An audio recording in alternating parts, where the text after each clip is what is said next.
이제 오늘은 네 번째 회복에 대해서 살펴보려고 합니다. 마가복음은 1장은 마가복음 1장과 2장은 처음 시작하면서 5가지 회복에 대한 이야기로 시작합니다. 2가지 준비, 5가지 회복. 이게 기억나시죠? 그리고 따라오는 2가지 충돌. 이게 이제 1장부터 3장까지의 내용입니다. 2가지 준비는 죄로부터의 회개와 그리고 부르심에 응답하는 거죠. 그 2가지가 이 회복을 경험하기 위한 조건이라고 했습니다. 그리고 이어지는 5가지 회복의 이야기가 나오는데 종교로부터의 회복, 질병과 고통으로부터의 회복, 단절로부터의 회복. 어제까지 살펴본 내용이고 이제 오늘은 네 번째 회복, 그리고 내일은 5번째 회복을 살펴보고 그리고 금요일과 주일은 이제 충돌에 대한 이야기들을 함께 살펴보려고 합니다. 어제 살펴봤던 이야기는 나병 환자에 대한 이야기였습니다. 이 나병 환자가 예수 그리스도를 찾아옵니다. 그리고 예수께서 이 나병 환자를 회복시키시는 그 이야기였습니다. 이 나병 환자가 상징하는 것은 단절이었죠. 단절. 그래서 죄로 말미암은 그 결과가 뭐냐하면 죄의 본질이 뭐냐하면 계속 분리시키고 단절시키는 거죠. 그래서 나병이라고 하는 것은 영적으로 이제 우리에게 주는 메시지가 있었는데 그 메시지는 단절시키고 분리시키는 이것으로부터 회복시키는 거였어요. 오늘은 중풍병자 한 사람이 예수님 앞에 찾아옵니다. 중풍병자 한 사람이 찾아옵니다. 2장 1절부터 12절까지 말씀입니다. 우리 같이 읽어볼까요? 2장 1절부터 12절입니다. 시작. 수일 후에 예수께서 다시 가버나움에 들어가시니 집에 계시다는 소문이 들린지라 많은 사람이 모여서 문 앞까지도 들어설 자리가 없게 되었는데 예수께서 그들에게 도를 말씀하시더니 사람들이 한 중풍병자를 4사람에게 메워 가지고 예수께로 올세 무리들 때문에 예수께 데려갈 수 없으므로 그 계신 곳에 지붕을 뜯어 구멍을 내고 중풍병자가 누운 상을 달아내리니 예수께서 그들의 믿음을 보시고 중풍병자에게 이르시되 작은 자야 내 죄 사함을 받았느니라 하시니 어떤 서기관들이 거기 앉아서 마음에 생각하기를 이 사람이 어찌 이렇게 말하는가 신성모독이로다 오직 하나님 한 분 외에는 누가 능히 죄를 사하겠느냐 그들이 속으로 이렇게 생각하는 줄을 예수께서 곧 중심에 아시고 이르시되 어찌하여 이것을 마음에 생각하느냐 중풍병자에게 내 죄 사함을 받았느니라 하는 말과 일어나 내 상을 가지고 걸어가라 하는 말 중에서 어느 것이 쉽겠느냐 그러나 인자가 땅에서 죄를 사하는 권세가 있는 줄을 너희로 알게 하리 하노라 하시고 중풍병자에게 말씀하시되 내가 내게 이르노니 일어나 내 상을 가지고 집으로 가라 하시니 그가 일어나 곧 상을 가지고 모든 사람 앞에서 나가거늘 그들이 다 놀라 하나님께 영광을 돌리며 이르되 우리가 이런 일을 도무지 보지 못하였다 하더라. 아멘. 오늘 본문에 보시면 이제 네 번째 사람이 등장하는데 중풍병자였습니다. 손가락도 하나 까딱할 수 없는 사람이었어요. 이 사람이 상징하는 것은 무기력입니다. 무기력. 그래서 네 번째로 예수님께서 회복하셨던 그 주제는 뭐냐면 무기력함으로부터 우리를 다시 일으키시는 거예요. 무기력함으로부터 우리를 다시 세우시는 거예요. 우리가 삶을 살다 보면 무기력함에 빠질 때가 있습니다. 여러분도 그런 경험 있으십니까? 뭐 아무것도 하기 싫어. 심지어 밥 먹는 것도 귀찮고 집 밖에 나가는 것도 귀찮고 누가 만나자 그러는 것도 귀찮고 그러니까 뭐 아무것도 하기 싫어. 그런 때 여러분 있으셨어요? 저도 가끔 그런 때가 있었습니다. 저는 아주 에너지가 많은 사람입니다. 에너지가 많은 사람이라서 뭐 일 벌리는 거 보세요. 뭐 감당하기 힘들 만큼 계속 일을 벌리잖아요. 아주 에너지가 많은 사람인데 그런 담즙질이거든요. 제가 담즙 우울이야. 그래서 일을 벌리면은 끝까지 해야 돼. 막 이게 제 성격이라서요. 제가 벌려놓고 중간에 그만둔 일은 기억나는 게 지금까지 하나도 없어요. 벌렸으면 약간 끝을 다 봐야 돼요. 무조건 끝을 봐야 되고. 이제 그게 제 성격인데 그럼에도 불구하고 아무것도 하기 싫었던 순간들이 있어. 아무것도 하기 싫은 그냥 손가락도 까딱하기 싫고 뭐 그냥 이거 저거 다 귀찮고 다 귀찮고 그냥 아무것도 안 했으면 좋겠어. 그냥 이대로 푹 자다 천국 갔으면 좋겠어. 뭐 그럴 때가 가끔가다 있다는 거예요. 뭐 자주는 아니라도 그런 때가 있다. 여러분 어떠십니까? 그런 경험들 있으세요? 뭐 의욕도 없고 사람 만나는 것도 싫고 뭐 설교 준비하기도 싫고 뭐 교회 가기도 싫고 뭐 그런 때 있으세요? 무기력함이 우리 삶을 덮칠 때가 있어요. 근데 무기력함은 모든 무기력함의 궁극적인 원인은 영적인 겁니다. 모든 무기력함의 궁극적인 원인은 영적인 거예요. 그런데 표면적으로는 적어도 두 가지 종류의 무기력함이 있습니다. 하나는 육체에서부터 오는 무기력함이 있고 하나는 마음에서부터 오는 무기력함이 있어요. 본질적으로는 둘 다 영적인 원인이지만 적어도 표현은 다르게 된다는 거예요. 첫째는 몸에서부터 오는 무기력함이 있습니다. 몸에서부터 오는 무기력함. 이건 뭐냐면 몸을 너무 무리해서 쓴 거야. 네?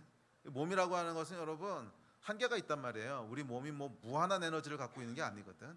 우리 몸이 견딜 수 있는 한계가 있어요. 그런데 그 한계를 막 넘어서 몸을 너무 무리해서 쓴 거야. 막 잠도 안 자고 제대로 먹지도 않고 막 미친 듯이 뭘 했어.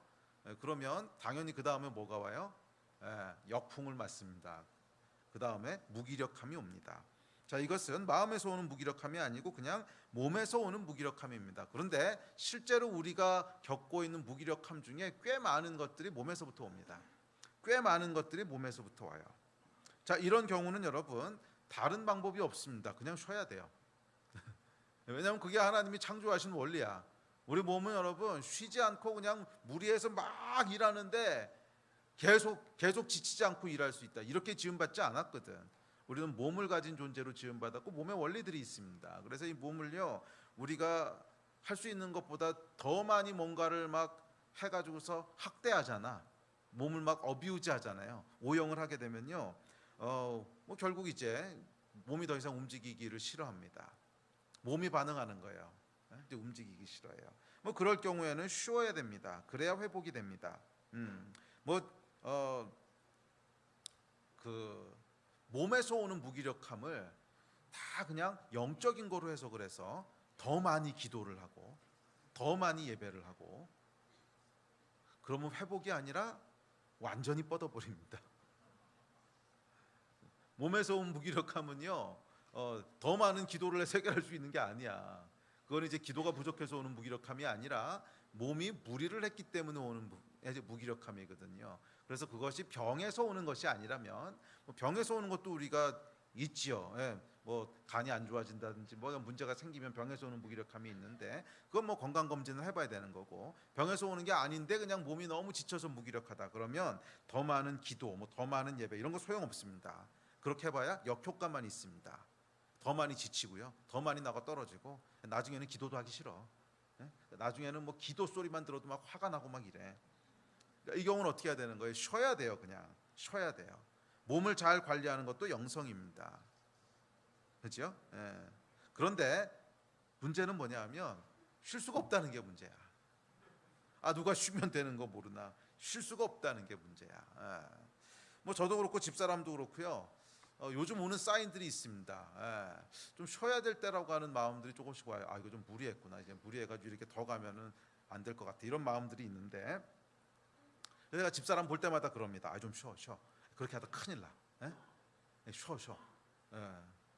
큰일 난다고. 보면 아침에 애가 뭐 새벽부터 일어나가지고 누울 때까지 팡팡팡팡 거리고 뛰어다니는데 잠시도 쉬지 않고 일어나는데도 일을 다 못 끝내. 그럼 뭐가 문제가 있는 거지 이게요. 그죠? 이게 그냥 새벽에 일찍 일어나가지고서 잠시도 등을 붙이지 않고 통통통통 쳐다니듯이 이리 뛰고 저리 뛰고 집사람 가끔 가다 보면 이렇게 집안일 할 때 뛰어다니거든요. 왜냐면 시간이 없어가지고서 이쪽 가서 뛰었다가 막 뛰어서 저쪽 가서 하고 막 뛰어서 저쪽 하고 그러고 옷 입고 나가거든. 그런데 일이 다 안 끝난단 말이야. 그럼 이거 뭔가 문제가 있는 거죠. 이거는. 현철이의 표정이 그래? 난 뛰어다닌 적 없는데 막 이런. 그럼 제가 나하고 좀 쉬어. 그렇게 하다 큰일 나. 그러면 대답은 한결 같습니다. 쉴 수 있으면 벌써 쉬었지. 쉴 수 있으면 벌써 쉬었지. 그럼 제가 그럽니다. 그러지 말고 그냥 좀 쉬어. 빵꾸나는 그냥 빵꾸나게 둬. 마음을 비워.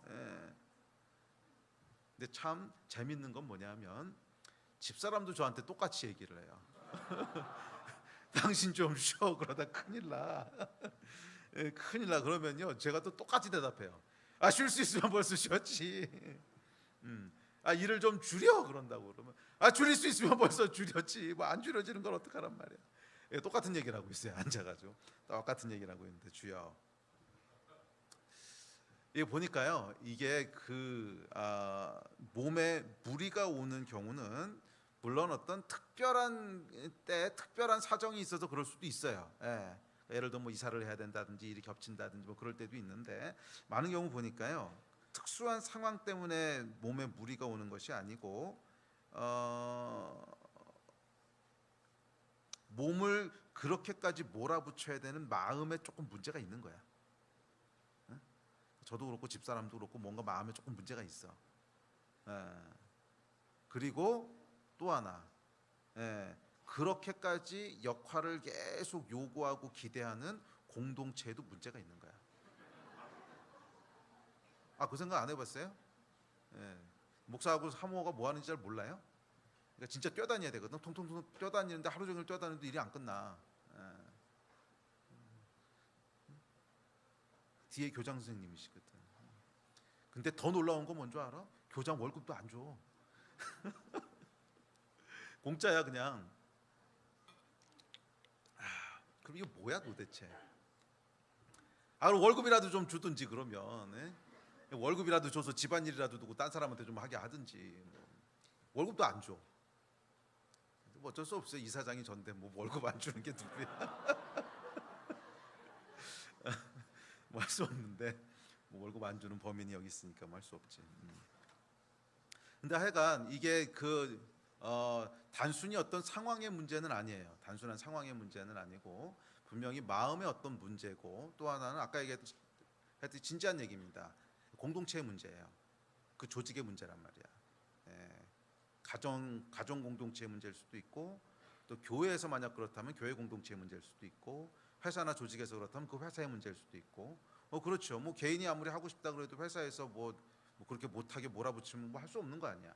그러니까 이게 혼자 개인이 감당해야 되는 문제만은 아니라는 거야. 조직의 문제와 또 그 마음의 문제가 같이 복합적으로 일어나는 거라는 거죠. 자, 이 마음에 대한 문제는 뒤에서 조금 더 자세히 살펴보겠지만, 아주 핵심적인 것만 얘기하면 지나친 책임감과 완벽주의가 몸을 혹사합니다. 많은 경우 지나친 책임감과 완벽주의가 있는 사람은요, 몸을 혹사하게 돼요. 그런데 이 이야기를 하게 되면 꼭 책임감이 부족하고 삶의 빈틈이 많아서 주위에 문제를 일으키는 사람들이 맞아 이렇게 반응을 해요.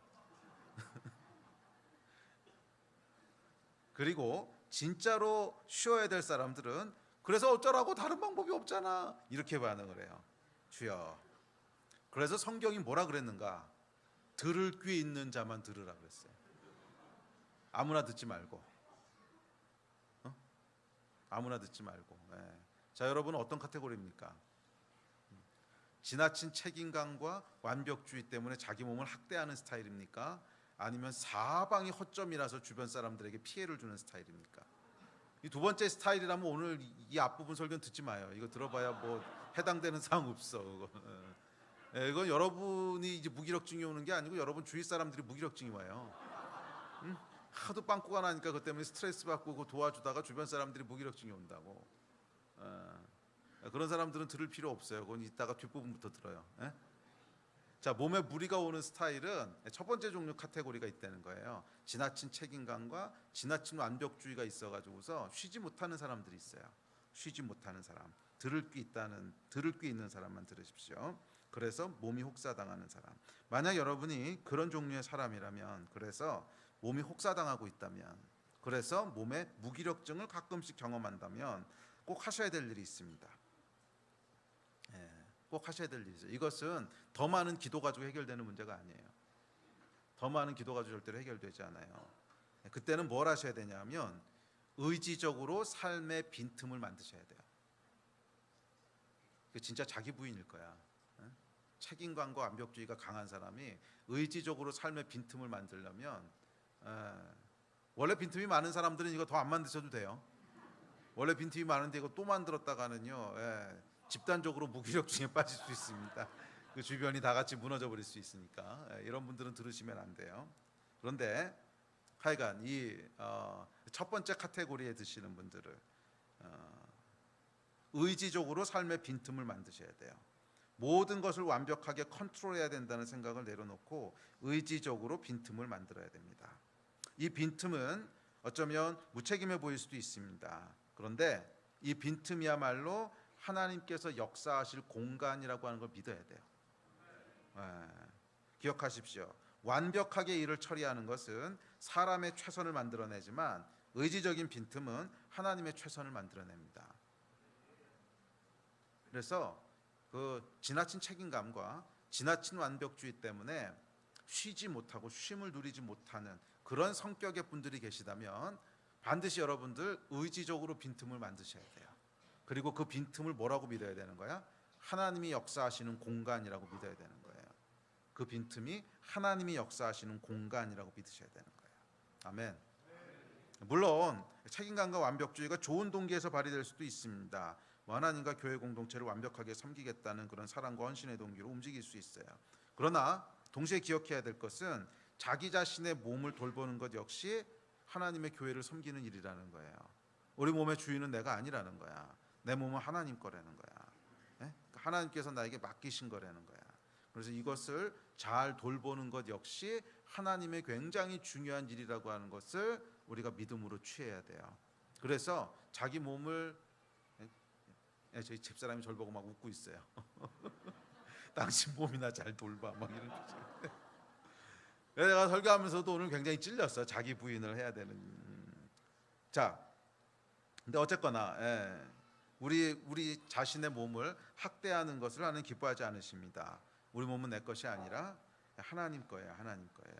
이 인식이 있을 때 우리가 인본주의적인 헌신에서 벗어나서 무기력증이 주는 피해를 벗어갈 수 있을 줄 믿습니다. 의지적인 빈틈을 만드세요. 그리고 그 빈틈을 믿음으로 채우세요. 아멘. 그 빈틈이 하나님이 일하시는 공간이 될 겁니다. 그래서 하나님을 경험하게 되지. 모든 것을 다 완벽하게 일해놓으면 하나님이 어디서 일하시겠어요? 인간의 작품밖에 안 나오잖아. 하나님이 일하실 것을 기대하심으로 빈틈들을 만드십시오. 들을 꽤 있는 자만 들으십시오. 지금도 두려움이 있어요. 들으면 안 되는 사람들이 들을까 봐. 원래 빈틈 이 사람들은 들으면 안 돼요. 또한 공동체적인 노력도 함께 필요합니다. 지나친 것을 요구한다거나 또 한 사람이나 소수의 그런 리더에게 지나치게 의존한다거나 이렇게 해서는 안 됩니다. 성경에 보면 뭐라 그랬냐면 이렇게 얘기합니다. 갈라디아서에 시작. 너희가 짐을 서로 지라. 그리하여 그리스도의 법을 성취하라. 가르침을 받는 자는 말씀을 가르치는 자와 모든 것을 함께하라. 모든 좋은 것을 함께하라. 그래서 이것은 어떤 한 사람에게 과도한 짐을 지우면 안 된다는 거예요. 특별히 교회 공동체 같은 경우에는 리더십들에게 과도한 짐을 지우면 안 된다는 거예요. 함께 지겠다고 하는 그런 성숙한 주인 의식들이 있어야 되는 거예요. 그러니까 이것은 우리 사모님이나 목사님 일이야. 나 몰라라 이러고 있으면 안 된다는 거야. 이건 우리 셀 리더가 할 일이야. 나 몰라라 이러고 있으면 안 된다는 거예요. 그거는 교회가 돈 줘가지고 전도사 사역자 고역했는데 여기서 해야지 이러고 있으면 안 된다는 거예요. 그러면 결국 그 공동체가 다 같이 무기력증을 경험하게 되는 거예요. 그래서 건강하게 우리가 우리 안에 있는 열정들을 계속 유지해 가려면 삶의 에너지들을 계속 유지해 가려면 성경 말씀 그대로예요. 뭘 해야 돼요? 짐을 서로 나눠줘야 돼요.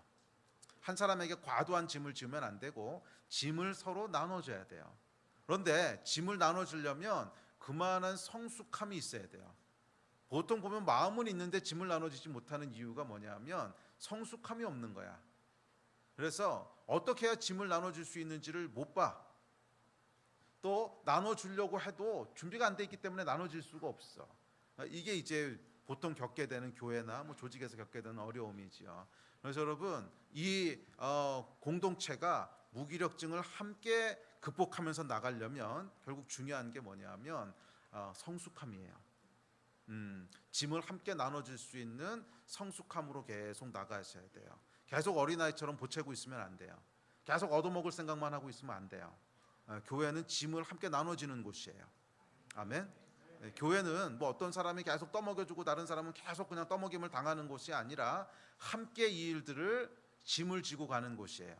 그래서 무거운 짐을 진 것 같아 보이는 사람이 있으면 얼른 가서 나눠지는 거예요. 얼른 가서 나눠지는 것이고 그렇게 나눠질 만한 아직 성숙함에 이르지 못했으면 그것을 안타까워하고 빨리 그걸 나눠줄 수 있도록 자기를 준비시키고 하는 이것이 성숙한 공동체의 모습인 줄 믿습니다. 저희 교회 가운데도 짐을 서로 나눠지는 그런 성숙한 은혜들이 있게 되기를 주의 이름으로 축복합니다.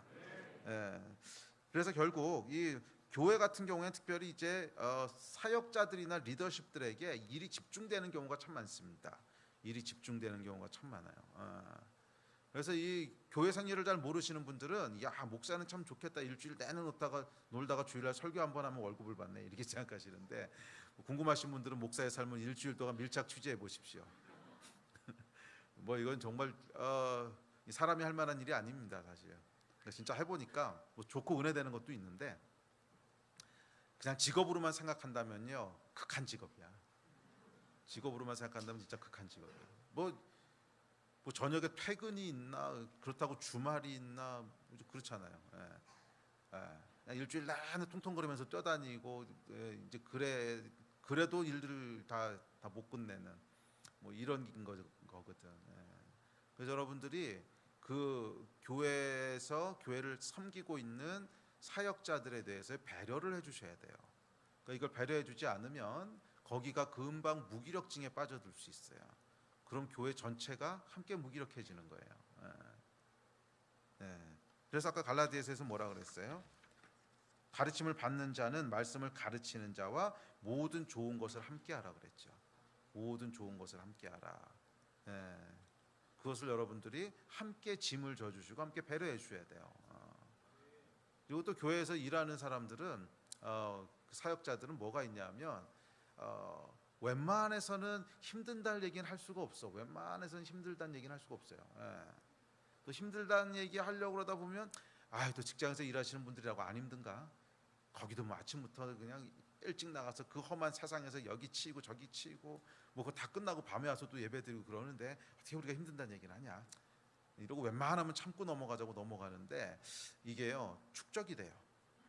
계속 축적이 돼서 그러니까 이게 언젠가는 이렇게 삶을 완전히 붕괴시켜 버려요. 그래서 꼼짝도 하기 싫어. 손가락도 하나 움직이기 싫어. 제가 얼마 전에 중고 팀장들하고 아마 셀리더들도 마찬가지인데 그 책을 하나 읽으라 그랬을 텐데, 우리 목사님은 내가 지킨다. 이 책이 있어요. 이게 주장에서 나온 책인데 다 사서 보세요. 다. 전 교인이 필독을 해야 돼. 우리 목사님은 내가 지킨다. 그게 책이 많이 안 팔렸어요. 그래서 절판이 됐어요. 이 책이. 인기 있는 책은 아닌가 봐. 근데 이북으로는 아직 얼마든지 살 수 있어요. 이북으로 얼마든지 살 수 있고 중고 서적에서 지금 아직 구할 수 있어요. 그러니까 구할 수 있으면 다 구해 보세요. 그 책에 보면 이제 목사들 통계를 쭉 이렇게 해놓은 게 있는데 여러분들 한번 읽어보시면 좋을 것 같아요. 필요한 것 같아요. 물론 그 통계가 그 미국 목사들 상대로 한 거기 때문에 뭐 한국 목사들이랑 정확히 일치하지 않는 것도 있고 또 우리 교회 목회자들이 다 그런 것 같지는 않아요. 그거보다 훨씬 나은 사정이긴 한데 그럼에도 불구하고 통계는 굉장히 충격적이에요. 거의 대부분의 목사님들이 목회를 그만둬야겠다는 유혹들을 느낀다는 거예요. 뭐 그것뿐만이 아니라 얘가 수많은 그 통계들이 꽤 많이 나와 있어요. 근데 그게 팩트거든. 그건 뭐냐면 자기가 해야 될 일 이상의 일들을 요구받고 있다는 거예요. 그러다 보니까 거기 이제 무리가 오는 거죠. 무리가 오고 그 무리가 무기력증으로 이제 사람들이 이끌고 갑니다. 근데 어쨌든지 간에 이 공동체는요, 서로에 대한 성숙한 이해가 필요해요. 서로에 대한 성숙한 이해가 있어야 됩니다. 그래서 짐을 함께 나눠줘야 돼요. 그래서 뭐 이제 목회자들은 성도에 대한 성숙한 이해가 있어야 되고 그뿐만이 아니라 성도들은 목회하시는 분들에 대한 풀타임 사역자들에 대한 또 성숙한 이해와 배려가 함께 있어야 돼요. 그렇지 않으면 이게 함께 갈 수가 없어요. 어느 순간 붕괴돼 버릴 거예요. 성경은 짐을 서로 나눠지라 그랬어요. 아멘. 그래서 하여간 이 너무 지금 무리가 되고 있다고 생각하시는 분들은 의지적인 빈틈들을 하여간 만드십시오. 의지적인 빈틈을 만드시고 그러면 이제 큰일 날 것 같은 느낌들이 있지만 그 공간을 하나님이 일하실 거라고 하는 믿음으로 채우세요. 그렇게 하지 않으면 우리 삶이 더 극한 어떤 문제로, 더 극한 파괴로 갈 수 있습니다. 아멘. 자, 두 번째, 마음에서 오는 무기력증이 있습니다. 이것이 사실 몸에서 오는 무기력증보다 더 복잡하고 더 치명적인데 사실 몸이 힘든 거는요, 한 일주일 잘 쉬면 뭐 대충 회복됩니다. 예. 젊은 사람들은 일주일도 아니고 3, 4일만 푹 쉬면 뭐 푹 쉬고 좋은 거 먹고 몸이 많이 화다 싶으면은 뭐 장어라도 하나 잡아먹고 뭐 이러면은요 이제 쉽게 회복됩니다. 그런데 마음이 힘들어서 무기력증이 온 것은 쉽게 회복이 잘 안 돼요. 잘 먹고 잘 쉰다고 빨리 회복되지 않습니다. 자, 그렇다면 마음이 어떨 때 무기력증이 오는가? 이제 몇 가지 원인이 있는데 첫 번째 원인은 실패입니다. 뭐 실패 하나만 원인은 아니에요. 그런데 실패가 또 원인이라는 거예요. 큰 실패 또는 반복적인 실패예요. 제가 어렸을 때요, 뭐 철이 없었을 때인데 이거 잘못하면 동물학대 소리 들은데 아주 어렸을 때 얘기니까 오해하지 마십시오. 철이 없었을 때 저희는 이제 개를 항상 키웠어요, 집에서. 제가 개를 너무너무 좋아하는데 이제 어린 마음에 장난을 친 거죠. 제가 너무 예뻐하는 개가 있는데 이 빵을 이렇게 조금 떼가지고 주면 되게 좋아하거든요. 근데 빵을 이렇게 줬다가 막 좋아서 먹으려고 그러면 싹 뺏고 또 이렇게 줬다가 먹으려고 그러면 싹 뺏고 장난친 거죠, 그냥. 또 이렇게 먹으려고 하면 싹 뺏고 한 3번을 하잖아요. 그러면은요 개가 우울증에 걸립니다. 진짜예요. 그럼 그 다음부터 어떤 반응이 나타나냐면 이거를 줘도요 안 움직여요. 그냥 이렇게 웅크리고 앉아서 미동도 하지 않습니다. 또 뺏을 거잖아. 그래서요 아무리 이게 코앞에 갖다 대도 이렇게 돌리고요 미동도 하지 않아요. 무기력증에 빠진 거야. 뭐예요? 음식에 반복적으로 실패했을 때. 음식에 반복적으로 실패했을 때. 근데 걔는요 뭐 결국 걔한테 인생의 목표는 이제 음식밖에 없거든. 음식 아니면 산책인데 뭐 둘 중 하나인데 그것에 반복적으로 실패하면은 뭐 다른 거 실패할 게 뭐 있어? 걔가 뭐 이제 없잖아요. 인생의 목적, 인생 견생이지. 견생의 목표라고 하는 게 그냥 먹는 거, 산책하는 거 2개밖에 없는데 그게 반복적으로 실패하면 큰 실패죠. 그래서 무기력해지는 거예요. 사람도 비슷합니다. 반복적인 실패를 경험하거나 아니면 한 번이지만 크고 치명적인 실패를 경험하면 무기력해져요. 그것을 낙심이라고 부릅니다. 낙심, 마음이 떨어졌다 이거죠. 마음이 쿵 떨어져가지고 움직이질 않는 거야. 그래서 다시 무언가를 하고 싶은 마음이 올라오지 않습니다. 마치 무기력에 빠진 개가 먹이 앞에서도 웅크리고 엎드려서 미동도 하지 않는 것처럼 무기력에 빠져버린 우리 마음은 새로운 일 앞에서 웅크리고 엎드려서 일어나려고 하지 않습니다. 자, 이때는 어떻게 해야 회복되는 줄 아십니까? 어떻게 해야 회복되는 줄 아세요? 개가요 반복되는 실패에 의해서 무기력증에 빠졌어. 그러면 어떻게 해야 회복되는 줄 아세요? 한 번이라도 먹어야 돼. 그래야 회복이 돼. 우리 개가 계속 안 먹겠다고 이렇게 돌리고 있는 거를 그 다음엔 이제 제가 마음이 좀 안 됐어요. 미안하잖아. 그래서 진짜 먹어. 그래도 이게 안 줄 것 같지만 입안에다 막 쑤셔 넣었어. 그랬더니 얘가 이렇게 먹었어요. 그럼 그 다음에 어떻게 되는 줄 아세요? 회복이 돼요. 그 다음에 주기 시작하면은 다시 반응을 해. 이 사람이 말이에요. 반복적인 실패 때문에 무기력해지면 이거 회복되는 길은 하나밖에 없어요. 성공을 경험해봐야 돼. 성공을 경험해봐야 돼. 이 중풍병자가 예수 그리스도를 찾아왔습니다. 그런데 이 환자를 향해서 그만 무기력해, 움직여, 괜찮아 이런다고 무기력증이 회복이 되겠어요? 아니요. 실패로 우리 마음이 한번 무너지면은 그것은 신학으로 회복되는 게 아니에요. 신학으로 회복된다고 하는 게 이런 거예요. 이제 그 실패를 계속 경험하잖아요. 그럼 우리 안에 뭐 다른 사람이 그런 얘기를 해주기도 하고 스스로도 그렇게 생각하기 시작하는데 뭐냐면 실패의 의미가 있을 거야. 실패를 향한 하나님의 계획이 있으실 거야. 이 실패를 통해서 내 안에 더 깊은 영성을 뭐 인도하실 거고 뭐 이딴 거. 헛소리 하지 마. 그렇게 해서 해결된 사람 한 명도 못 봤어. 진짜예요. 실패를 통해서 이런 건 있어요. 하나님께서 뭔가 우리 삶 가운데 죄가 있어. 근데 이 죄를 계속 깨닫고 있지 못해. 그래서 하나님께서 그 경고를 계속 주실 때는 있어요.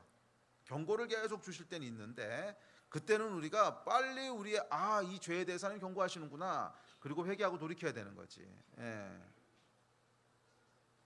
이제 그렇게 된 사람들은 있어요. 그런 사람들은 많이 있어요.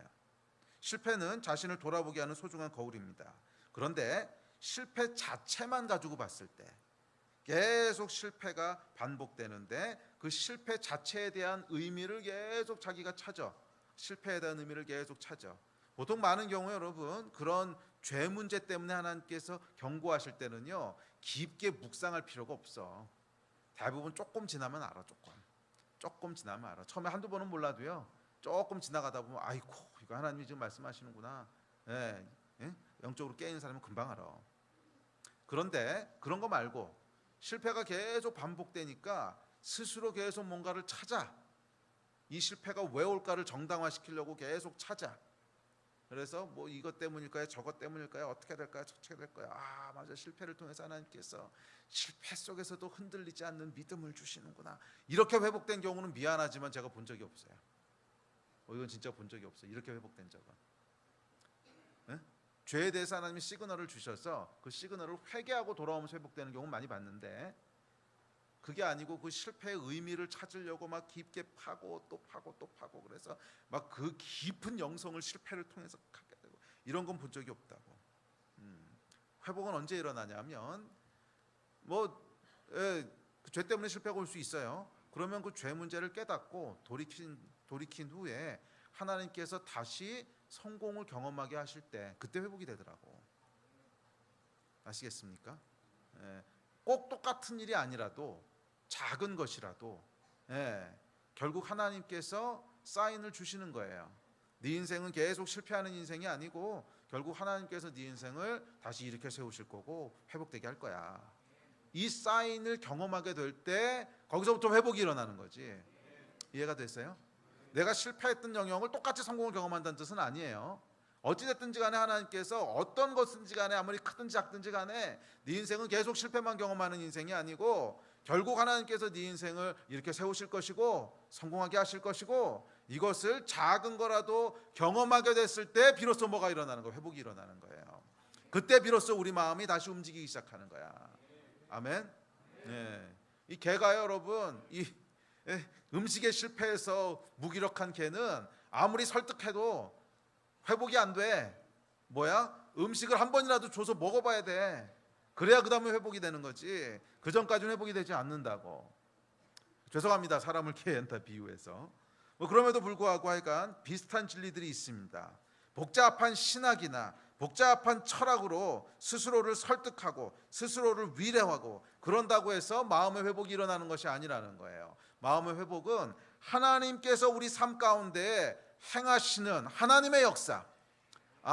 내 인생은 계속 실패하도록 하나님 디자인하신 것이 아니고, 결국 하나님이 내 인생을 이렇게 세우시는구나. 결국 하나님이 내 인생을 회복시키시는구나. 작은 거라도 경험을 해야 비로소 거기서부터 회복의 역사가 일어나는 줄 믿습니다. 그래서 중풍병자에게 뭐라 그러세요? 예수님께서 이 중풍병자를 정죄하시지 않았어요. 정죄하는 거 가지고 회복이 일어나는 게 아니라는 거야. 신학적으로 설명하거나 설득하지도 않으셨어요. 그럼 어떻게 하셨어요? 성공을 명하셨어요. 일어나라. 일어나서 걸어가라. 굉장히 심플했어요. 네가 뭐 때문에 중풍병에 걸린 줄 아니? 중풍병에 걸렸으면 어떻게 반응해야 되는 줄 아니? 믿음의 역사는 뭔 줄 아니? 이러고 설득하지 않으셨다는 거야. 정죄하지도 않으셨어요. 물론 죄에 대한 용서를 선포하셨지만 정죄가 아니었잖아. 그건 용서의 선포였지. 정죄하지도 않으셨어요. 왜냐하면 그렇게 해서 회복되는 게 아니라는 거야. 대신 예수님께서는 굉장히 단순하지만 굉장히 파워풀한 회복의 역사를 일으키셨는데, 뭐냐면 그 자리에서 일어나서 내 침상을 들고 걸어가라고 그랬었어요. 그리고 이것이 이에게 경험되어졌을 때 일어나지네. 나는 절대로 안 될 줄 알았더니 일어날 수 있네. 침상을 들고 걸어갔을 때 그의 인생이 비로소 회복되기 시작한 거잖아. 우리 인생 가운데도 하나님께서 동일하게 역사하실 줄 믿습니다. 회복은 여러분 이론을 가지고 이루어지는 게 아니에요. 회복은 신학이나 철학으로 이루어지는 게 아니에요. 회복은 하나님께서 우리 인생 가운데 행하시는 일을 경험할 때, 하나님께서 내 인생 가운데 일하시는 것이 조그만 거라도 경험되어질 때, 조그만 사인이라도 내 삶 가운데 임했을 때, 나는 계속 실패하고 넘어지는 걸 반복하는 것이 아니라 하나님께서 내 인생 가운데도 성공할 수 있는 힘을 주시고 다시 일으켜 세우시고 다시 걸어가게 하시는구나, 이것이 인식되고 경험되어질 때 비로소 무기력으로 또 빠져나올 수 있게 돼요. 다시 일어나고 싶은 마음이 들고 다시 달려가고 싶은 생각이 들고, 이것이 여러분 복음인 줄 믿습니다. 아멘. 자, 두 번째 이유가 있습니다. 무기력이 오는 두 번째 이유는 뭐냐면 실패와 비슷하긴 한데 조금 달라요. 이건 너무 많은 염려. 너무 많은 염려가 우리를 무기력증에 빠지게 해요. 사람은요, 염려가 너무 많으면 무기력증에 빠집니다. 이 염려와 실패는 비슷하긴 한데 다른 점이 있는데, 실패는 이미 일어난 것에서 오는 충격이라면 염려는 아직 일어나지 않은 미래의 실패를 현재의 충격으로 받아들이는 거야. 이게 염려야. 아직 벌어지지 않았어. 미래에 일어날 일이야. 그런데 미래에 일어날 실패를 마치 현재 실패한 것처럼 취하는 거예요. 뭘로 취해? 믿음으로 취해. 이게 염려야. 아버지, 그래. 아직 일어나지도 않은 일이야. 일어나지도 않은 일이라고. 일어날지 안 일어날지 몰라. 그런데 마치 일어난 것처럼 믿음으로 취해요. 그래서 여러분, 염려는 실패와 굉장히 비슷한 영향력을 갖습니다. 실패가 반복되면 결국 우리 마음이 무너지듯이, 염려도 계속 반복되면 미래에 일어날 슬픔의 영향을 내가 미리 취하는 거야, 믿음으로. 그래서 마음이 반복적인 실패만큼이나 많은 염려는 마음을 병들게 합니다. 그래서 예수님께서 이렇게 말씀하셨어요. 우리 다음 구절 봅시다. 시작. 또 제자들에게 이르시되 내가 너희에게 이르노니 너희 목숨을 위하여 무엇을 먹을까, 몸을 위하여 무엇을 입을까 염려하지 말라. 목숨이 음식보다 중하고 몸이 의복보다 중하니라. 까마귀를 생각하라. 심지도 아니하고 거두지도 아니하며 골방도 없고 창고도 없을 때 하나님이 기르시나니 너희는 새보다 얼마나 귀하냐. 또 너희 중에 누가 염려함으로 그 키를 한 자라도 더할 수 있느냐. 그런즉 가장 작은 일도 하지 못하면서 어찌 다른 일들을 염려하느냐. 성경은 예수님께서 염려하지 말라는 거예요. 왜? 염려한다고 해서 달라질 게 없다는 거야. 이게 아주 단순한 진리인데요, 이 말씀을 여러분 좀 믿음으로 붙잡으십시오. 너희가 염려한다고 키를 한 자라도 더 할 수 있느냐? 가장 작은 일도 하지 못하면서 다른 거 염려해봐야 뭐하냐. 아멘. 이 진리를 여러분 믿음으로 취하셔야 돼요. 미래의 실패를 자꾸 믿음으로 취하지 말고, 사람은 여러분 결국 무엇을 믿음으로 취하느냐에 따라서 마음이 반응하는 거예요. 미래의 실패를 계속 믿음으로 취하면은요, 그 실패가 진짜 지금의 실패처럼 느껴져. 마음이 무너져 버리는 거예요. 마음으로 여러분 염려한다고 해봐야 달라질 게 없다 하는 것을 계속 기억하시고, 그 다음에 이어서 이렇게 말씀하십니다. 시작. 백합화를 생각하여 보라. 실도 만들지 않고 짜지도 아니하느니라. 그러나 내가 너희에게 말하노니 솔로몬의 모든 영광으로도 입은 것이 이 꽃 하나만큼 훌륭하지 못하였느니라. 오늘 있다가 내일 아궁이에 던져지는 들풀도 하나님이 이렇게 입히시거든. 하물며 너희일까 보냐. 믿음이 작은 자들아. 너희는 무엇을 먹을까 무엇을 마실까 하여 구하지 말며 근심하지도 말라. 이 모든 것은 세상 백성들이 구하는 것이라. 너희 아버지께서는 이런 것이 너희에게 있어야 할 것을 아시느니라. 다만 너희는 그의 나라를 구하라. 그리하면 이런 것들을 너희에게 더하시리라. 아멘. 그리고 그 다음에 무엇을 믿음으로 취하세요? 하나님께서 지키신다는 걸 믿음으로 취하시라는 거예요. 자, 이때는 여러분 보라라고 얘기합니다. 봐야 한다는 거야. 하나님이 나를 지키신다는 믿음이요, 어디서부터 오냐 하면 보는 것에서부터 온다는 거예요. 주위를 둘러보라는 거예요.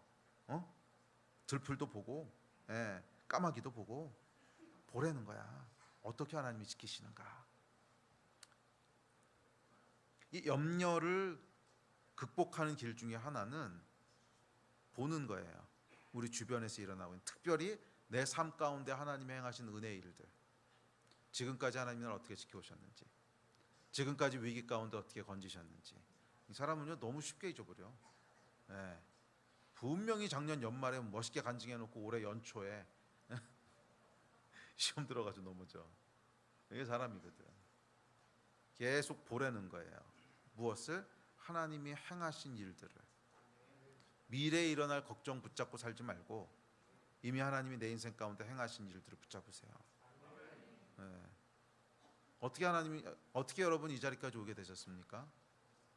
예.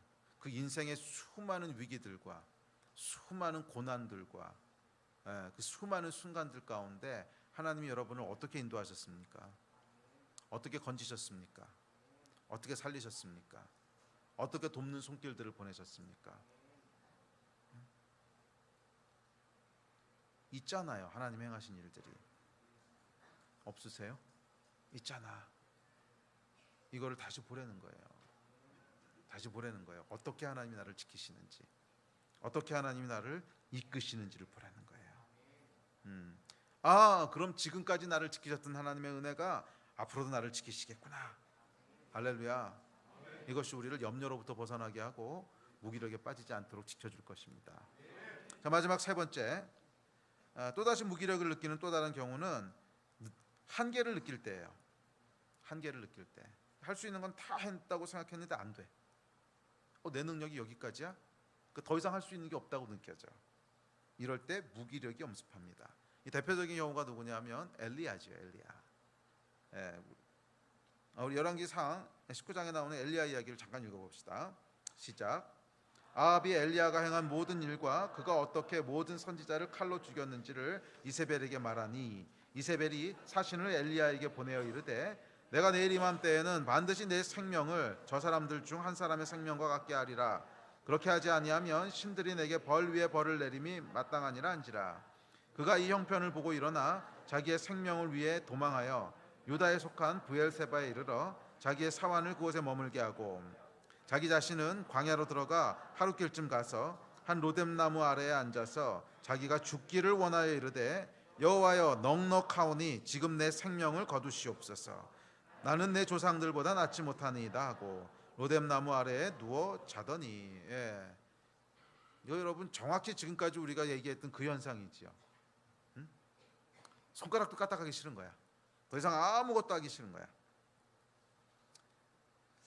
이 바로 전장인 열왕기상 18장을 보면 이 구약의 가장 클라이막스 중에 하나입니다. 엘리야 인생의 가장 위대한 그 순간이에요. 어떻게 보면 엘리야가 오랫동안 하나님 앞에 준비해왔던 그것이 성취되는, 엘리야 사명이 완성되는, 엘리야 인생에 있어서 가장 하이라이트 되는 그날이거든. 갈멜산. 그 전장이 바로 갈멜산 사건이잖아. 갈멜산에서 엘리야 평생의 사명이 뭐였어요? 평생의 사명, 바알 숭배하는 것을 척결하는 거잖아. 드디어 그날이 옵니다. 그래서 엘리야가 바알 선지자 수백 명과 아합 왕 앞에 섭니다. 그리고 기도했을 때 하늘에서 불이 내려오고 바알 선지자를 다 잡아 죽이는. 또 오랫동안 가뭄이었습니다. 그런데 엘리야가 기도하니까 하늘에서부터 구름과 큰 바람이 와서 비가 내리기 시작합니다. 와우, 엄청난 사건이 일어난 거잖아요. 엘리야 인생의 클라이막스예요. 할렐루야. 그런데 바로 다음 장인 19장에 넘어가니까 이세벨이라는 사람이 이 이야기를 다 듣고도 꿈쩍도 하지 않아. 미동도 하지 않아. 그리고 뭐라 그러냐면 내가 내일 이맘때까지 너 죽일 거야. 야, 어떻게 사람이 이러냐. 아니 그 전까지는요 엘리야가 소망이 있었어요. 하늘에서 불이 내리면 될 거야. 분명히 하나님이 살아계신다는 거 보면 다 회개하고 돌아올 거야. 이 가뭄을 끝내는 비가 내리면 될 거야. 기적이 일어나면 다 믿을 거야. 다 바알을 버리고 하나님께로 돌아올 거야. 그 소망을 가지고 열심히 기도한 거야. 불 내리게 해주십시오. 하늘을 가르고 불이 임하시. 사실 하늘에서 불이 떨어진다고 하는 게 이게 기적이잖아. 그것만 되면 다 됩니다. 그래서 열심히 기도를 하고 진짜 그렇게 됐어. 그런데 아무 변화도 안 일어나. 야, 여러분 이게 무슨 허무 시리즈도 아니고 거기서 어떤 충격이 왔겠어요? 그럼 그 다음은 뭐지? 그 다음은 뭐 해야 되는 거지? 이것만 바라보고 왔는데, 이것만 이루어지면 된다고 생각을 했는데 그게 됐어. 그런데 안 이루어지는 거야. 자기가 할 수 있는 것에 한계에 딱 부딪힌 거예요. 딱 한계에 부딪히는 거야. 그러면 그 다음에 무기력증이 오기 시작합니다. 절망이죠, 이게 절망. 그 다음에 할 수 있는 게 없는 거야. 그 다음에 뭐 해야 되는 거야? 할 수 있는 게 없어. 불도 내렸어. 비도 왔어. 그런데 끄떡도 안 해. 그럼 어떻게 하라고? 그래서 이 절망 앞에서 믿음의 영웅이었던 엘리야가 무기력증에 사로잡힙니다. 광야 가운데로 도망가서 로뎀나무 아래에 퍼져 누워서는 꼼짝도 하지 않습니다. 심지어 먹는 거 마시는 것도 하지 않습니다. 말 그대로 손가락 하나 까딱하지 않고 누워서는 죽여주십시오, 여러분. 죽여주십시오. 나는 여기까지입니다. 심각한 무기력증이 그를 사로잡았습니다. 이 낙심이 어디서 왔습니까? 한계에서부터 온 거지, 한계. 더 이상 기대할 것도 소망도 없다는, 내가 할 수 있는 일은 다 했는데 아무것도 안 된다는. 그럼 나는 왜 존재하는 거야? 자신의 존재에 대한 확신이 무너집니다. 나 엘리야는 왜 존재하는 거야? 할 수 있는 거 다 했는데 아무 일도 안 일어나잖아. 그럼 나는 왜 있는 거야? 그러니까 뭐라 그래요? 죽여주십시오. 나는 우리 조상보다 하나도 날 게 없습니다.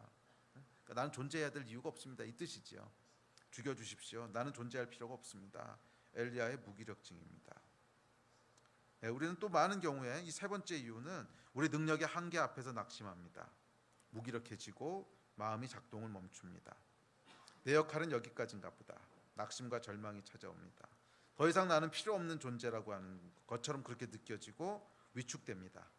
사람들의 눈치를 보게 되고 또 하나님 앞에서도 나의 존재가 무슨 의미가 있는지 잘 몰라요.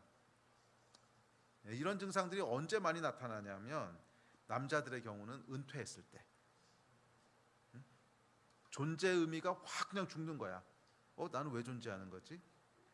더 이상 할 수 있는 것도 없는데. 그 전에 사회에서 열심히 일할 때는 몰랐는데 딱 은퇴하고 나면요 이게 확 몰려오는 거예요. 어떻게 아냐고?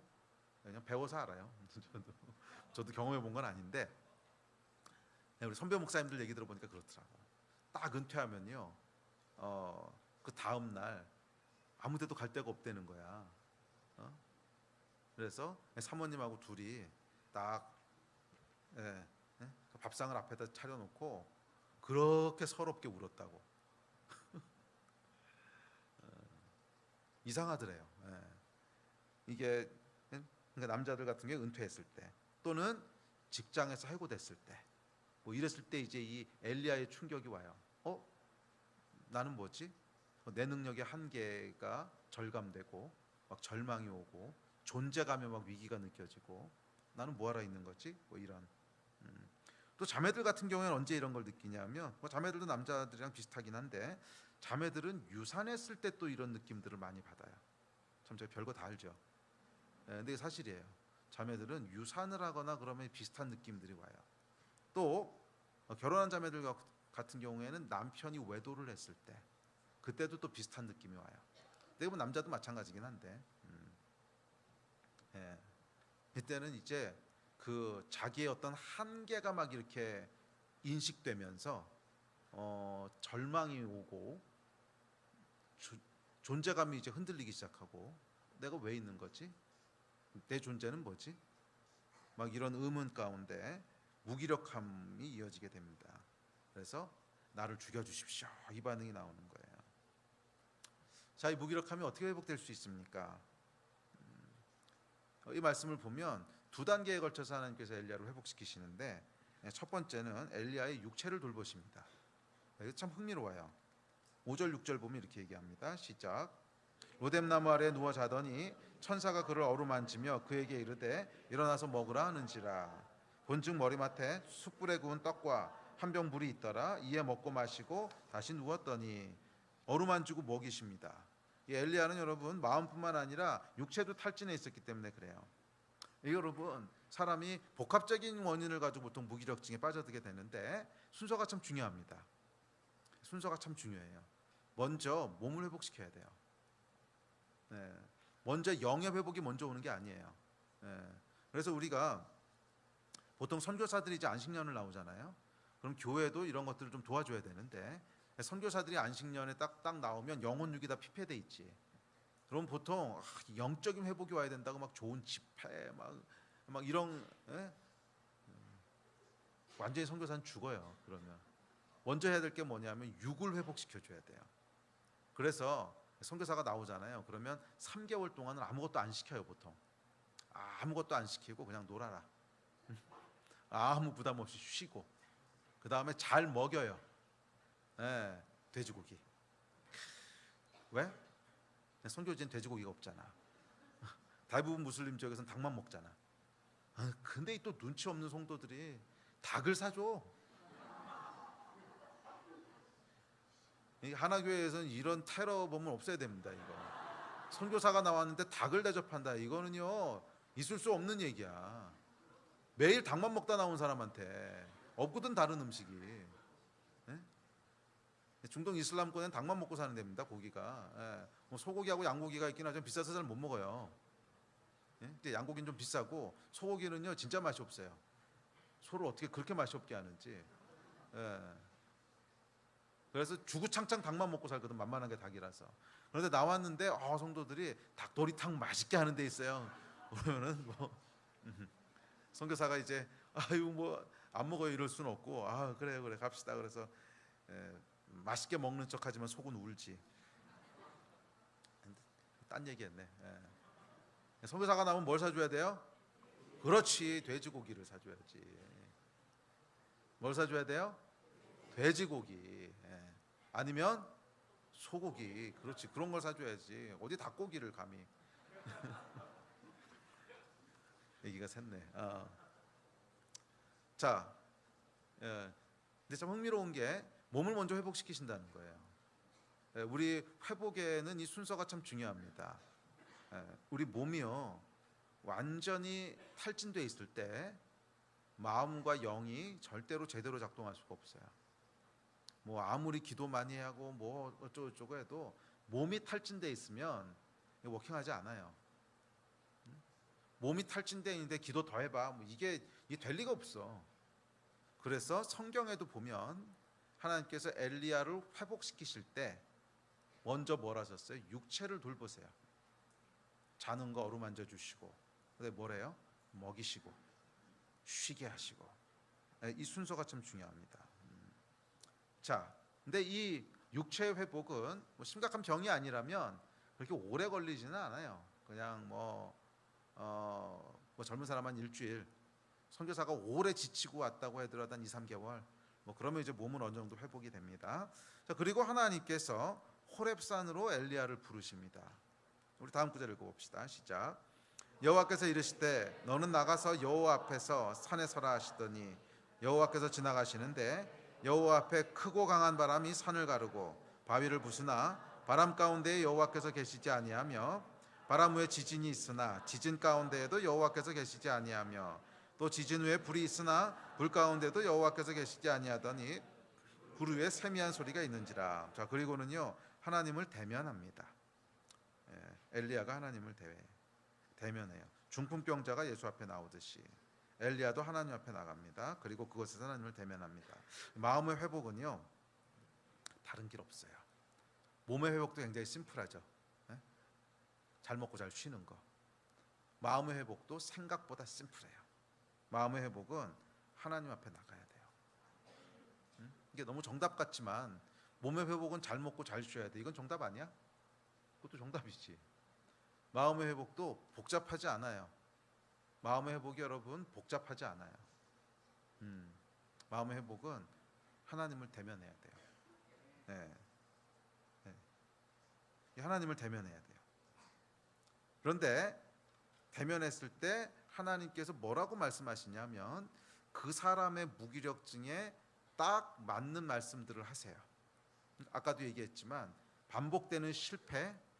그럼 하나님 앞에 나간 사람은 결국 하나님이 뭐하게 하시냐면 성공을 경험하게 하시는 것이고, 계속 염려가 있는 사람, 그 사람은 하나님 앞에 나아가면 뭐라고 하시는 거예요? 하나님이 지킬 거라고 하는 약속의 말씀을 주시는 거고, 이 자기 존재감과 한계에 부딪힌 사람은 뭐라고 말씀하시는가 들어보십시오. 이렇게 말씀하십니다. 19장 15절 시작.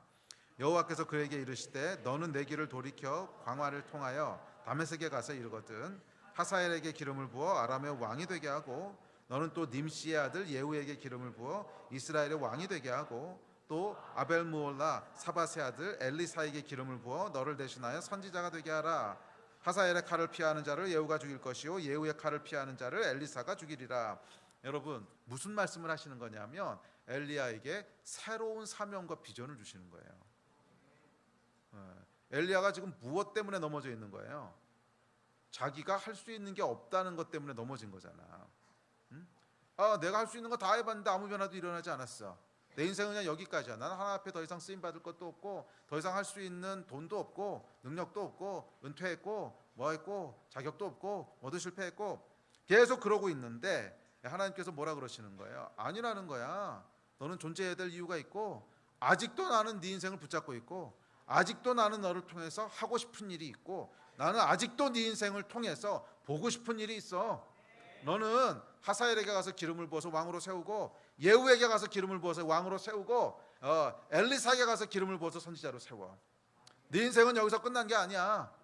너는 거기까지가 끝이라고 생각하고 너는 내가 은퇴하고 나서 너는 네가 실패하고 나서 너는 네가 너의 능력의 한계 그 앞에 섰을 때 나는 더 이상 할 수 있는 게 없어. 나는 여기서 내 인생은 여기까지야. 난 하나님 앞에도 뭐 쓰임 받을 것도 없고 사람들 앞에서도 뭐 인정받을 것도 없어. 스스로 존재에 대해서 회의하고 낙심하고 있지만 나는 널 그렇게 부르지 않았다는 거예요. 나는 아직도 너를 붙잡고 있고 나는 아직도 네 인생을 통해서 보고 싶은 게 있고 나는 아직도 네 인생을 통해서 하고 싶은 일이 있고 나는 아직도 네 인생을 통해서 하사엘을 세울 거고 나는 아직도 네 인생을 통해서 예후를 세울 거고 나는 아직도 네 인생을 통해서 엘리사를 세울 거야. 하나님 앞에서 이 하나님께서 주시는 내 인생을 향한 새로운 부르심을 맞닥뜨리게 됐을 때 비로소 엘리야가 뭐예요? 회복되는 거예요. 비로소 엘리야가 회복되는 거예요. 이것이 여러분 하나님께서 행하시는 회복의 역사인 줄 믿습니다. 우리 예배팀 앞으로 나오십시오. 여러분 마음이 무너진 무기력증은 몸이 무너진 무기력증만큼이나 회복의 원리가 단순합니다. 몸이 무너진 무기력증은 잘 먹고 잘 쉬어야 되는 거야. 그죠? 마음이 무너진 무기력증도 단순합니다. 하나님 앞에 나가야 되는 거예요. 그럼 하나님께서 그 무기력증에 정확한 진단을 하시고 그 사람에게 말씀하시는 거예요. 이 가운데 반복된 실패로 혹시 무기력증에 빠져 있는 분 계십니까? 오늘 하나님께서 여러분의 인생 가운데 성공을 행하실 겁니다.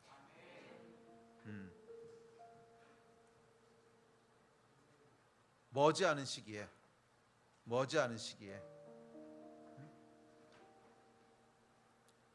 성공을 경험하게 하실 거예요. 믿으십니까? 우리 하나님은 회복의 하나님이세요. 혹시 많은 염려로 낙심해 계신 분 있으십니까? 오늘 성령께서 여러분들에게 말씀하실 거예요. 염려함으로 키를 한 자라도 더 할 수 있느냐? 내가 너를 지켜 보호할 거야. 이 말씀을 붙잡으십시오. 혹시 엘리야의 무기력증에 빠져 있는 분 계십니까? 존재가 흔들리고 내가 할 수 있는 일이 아무것도 없다고 느껴지는 혹시 그런 분 계세요? 오늘 하나님 앞에 나가십시오.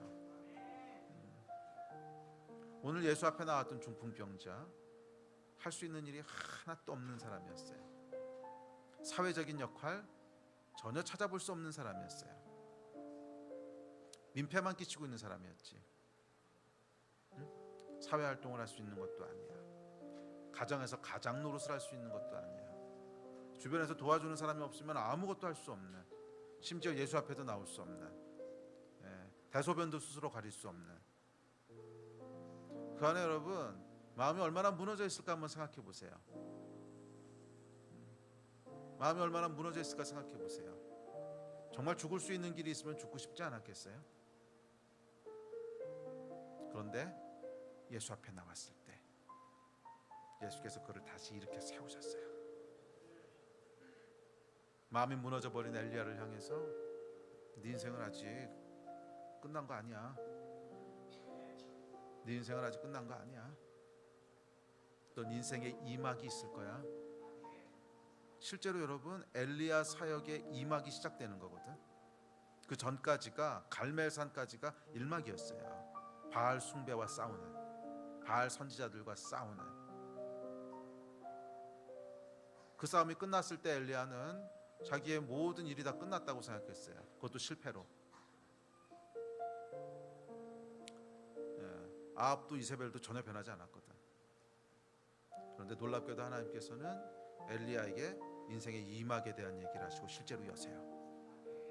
하사엘을 세우고 예후를 세우고 엘리사를 세워서 이전에 엘리야가 했던 사역을 훨씬 뛰어넘는, 그렇죠 여러분, 그 전까지는 그냥 선지자로서 살았다면 왕을 세우는 사람이 됐잖아. 그 영향력은 비교할 수 없는, 인생 1막과는 비교할 수 없는 어마어마한 이막을 여셨어요. 네, 오늘 하나님께서 여러분들에게 이 일을 행하실 거예요. 인생 2막을 여실 것이고 새로운 비전으로 부르실 것이고 새로운 사명과 소망으로 여러분 부르실 거예요. 네, 이 일을 기대하시는 분들은 자리에서 일어나서 기도합시다.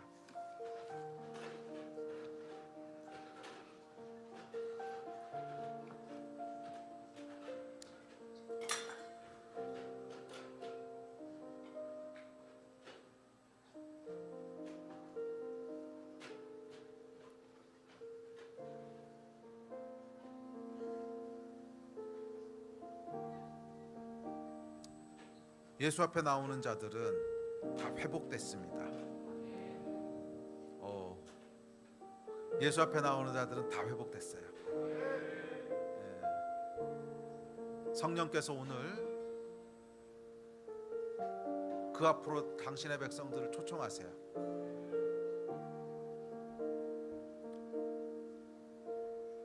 성령님을 대면할 때 우리 안에 모든 무기력함들이 떠나가게 될 것입니다. 마치 중풍병자가 예수 앞에서 벌떡 일어나 침상을 들고 가듯이 성령 앞에 나오는 자들은 오늘 침상을 들고 일어나서 걸어가게 될 겁니다. 함께 좀 기도합시다. 우리 같이 주여 세 번 부르짖고 기도할 때, 성령님, 내가 중풍병자와 같은 마음으로 예수 앞에 나아갑니다. 성령 앞에 나아갑니다. 이 밤 엘리야와 같은 심정으로, 호렙산의 엘리야와 같은 마음으로 여호와 하나님 앞에 나아갑니다. 주여, 이 밤 회복의 말씀들을 들려주시고 회복의 역사들을 행하여 주십시오. 우리의 마음을 다시 한번 회복시켜 주십시오. 우리의 마음을 다시 한번 일어나게 하여 주시고 마음을 다시 한번 살아나게 하여 주십시오. 우리 주여 세 번 같이 부르짖고 합심해서 기도하시겠습니다.